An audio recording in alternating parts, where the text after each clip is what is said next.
அன்சாரி அவர்கள் உரையாற்றுவார்கள். ஏக இறைவனின் திருநாமத்தால் தொடங்குகின்றேன்.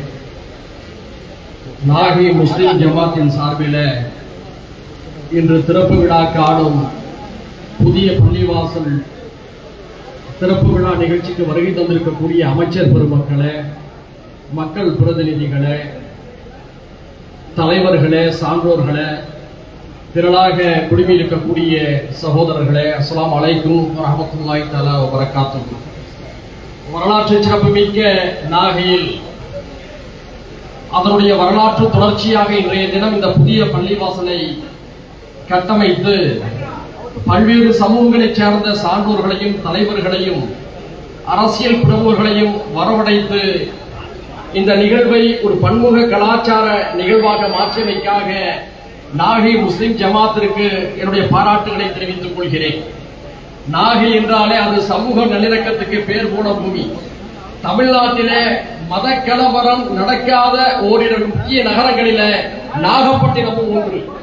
சோழர் ஆட்சி காலத்திலிருந்து இன்று வரை இந்த மண்ணிலே மத நல்லிணக்கம் தலை தூங்கி இருக்கிறது. சோழர்களுடைய மிகச்சிறந்த துறைமுக பட்டணங்களில் ஒன்றாக நாகப்பட்டினம் திகழ்ந்திருக்கிறது என்பதை வரலாற்றை பார்க்கிறோம். உலகம் முழுக்க இருக்கக்கூடிய வணிக கப்பல்கள் நாகப்பட்டினம் துறைமுகத்துக்கு வந்து சென்றிருக்கின்றன.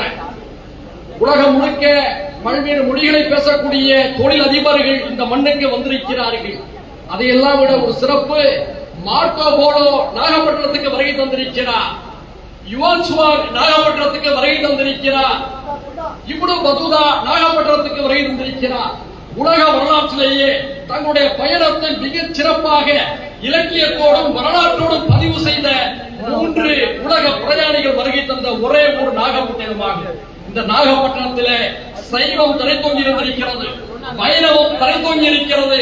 அதற்கு முன்பாக சமண மதமும் பௌத்த மதமும் தலைத்தோங்கி இருக்கிறது. நம்முடைய வெளிப்பாளை எடுத்திருந்தால் தமிழ்நாட்டிலே வேறு எங்கும் கிடைக்காத அளவுக்கு 350 பௌத்த சிலைகள் கண்டெடுக்கப்பட்டு அவை இன்று கல்கத்தா அருங்காட்சியகத்திலே பாதுகாக்கப்பட்டு வைக்கப்பட்டிருக்கிறது. இது ஏன் நான் சுட்டிக்காட்டுகிறேன் என்று சொன்னால், நாகையில இந்தியாவுடைய புகழ்பெற்ற எல்லா மதத்தை சார்ந்தவர்களும் சிறப்பாக ஒற்றுமையாக வாழ்ந்து சென்றிருக்கிறார்கள். இங்கே மீனாட்சி அம்மன் கோயிலை பற்றி பேசாமல் இருக்க முடியாது, ஊசி மாதா கோயிலை பற்றி பேசாமல் இருக்க முடியாது. அதே போன்றுதான் இங்க இருக்கக்கூடிய பள்ளிவாசலை பற்றி பேசாமல் இருக்க முடியாது. இங்கே பல்வேறு சிறப்புகளில் ஒன்று என்ன தெரியுமா? தமிழ்நாட்டிலே வேறு எந்த ஊருக்கும் இல்லாத ஒரு சிறப்பு நாகப்பட்டினத்துக்கு உண்டு. 1680ஆம் ஆண்டு போர்ச்சுகீசியரிடமிருந்து டச்சுக்காரர்கள் நாகப்பட்டினத்தை கைப்பற்றினார்கள். நாகப்பட்டினத்திலே சிறப்பு, போர்ச்சுகீசியர்களும் ஆண்டிருக்கிறார்கள், டச்சுக்காரர்களும் ஆண்டிருக்கிறார்கள், ஆங்கிலேயர்களும் ஆண்டிருக்கிறார்கள். பிரெஞ்சுக்காரர்களுடைய காதல் பார்வையும் இந்த நகரின் மீது பட்டிருந்தது.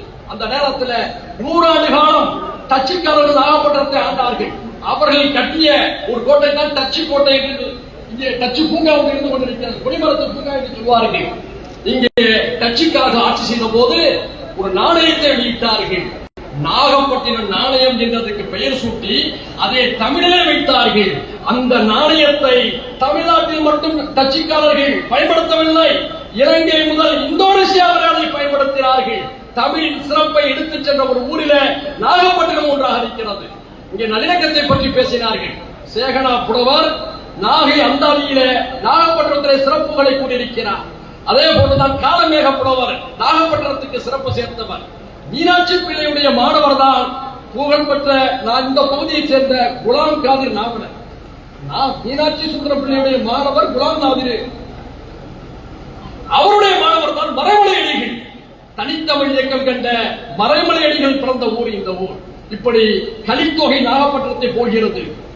அது மட்டுமல்ல, பொன்னியின் செல்வனிலே நாகப்பட்டினத்தை பற்றி நகராமல் பல பக்கங்களில் குறிப்பிடப்படுகிறது. ராஜேந்திர சோழன் மலேசியாவை நோக்கி கிடாரத்தை வெற்றி கொள்ள தன் கடற்படையுடன் புறப்பட்ட ஊர் இந்த நாகப்பட்டினம். இப்படிப்பட்ட சிறப்பு மிகு நாகப்பட்டினத்தில் எல்லாரையும் ஒருங்கிணைத்து நடத்திருக்கிறார்கள். இந்த நேரத்தில் ஒன்றை சொல்லி நான் விடைபெற விரும்புகின்றேன். இந்த மண்ணிலே மறைமலை அடிகளை பற்றி பேசினோம், இன்னும் பல சிறப்பு மிக்க சேகனா புலவரை பற்றியும் பேசினோம், அதே போன்று காலமேக புலவரை பற்றியும் பேசினோம். தலைநகர் சென்னைக்கு இங்கிருந்து சென்று தன்னுடைய அறிவாலும் அரசியல் ஆற்றலாலும் புகழ் சேர்த்த ஒருவர்தான் மறைந்த இந்த ஊரை சேர்ந்த சர் அகமது தம்பி மரைக்காயர்.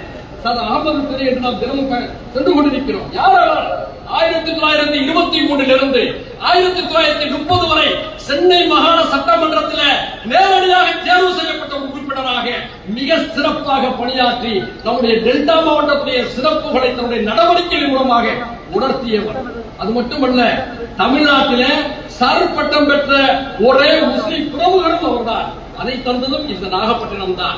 இப்படி நாகப்பட்டினத்துடைய எண்ணற்ற சிறப்புடைய தொடர்ச்சியாக இந்த பள்ளிவாசல் கட்டப்பட்டிருக்கிறது.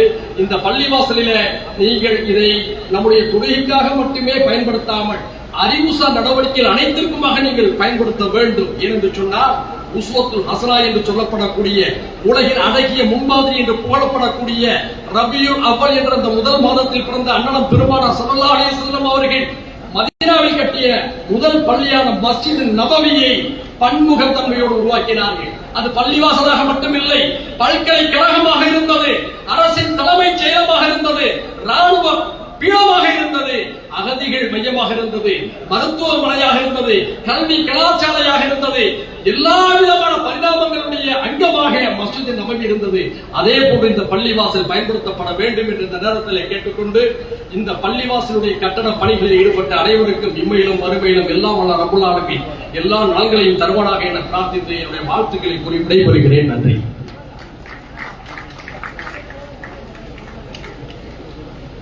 அடுத்ததாக பாபநாசம் சட்டமன்ற உறுப்பினரும் மனிதநேய மக்கள் கட்சியினுடைய தலைவருமான முனைவர் பேராசிரியர் ஜனாப் எம்.ஹெச். ஜவாஹிருல்லா MA MPhil அவர்கள் உரையாற்றுவார்கள்.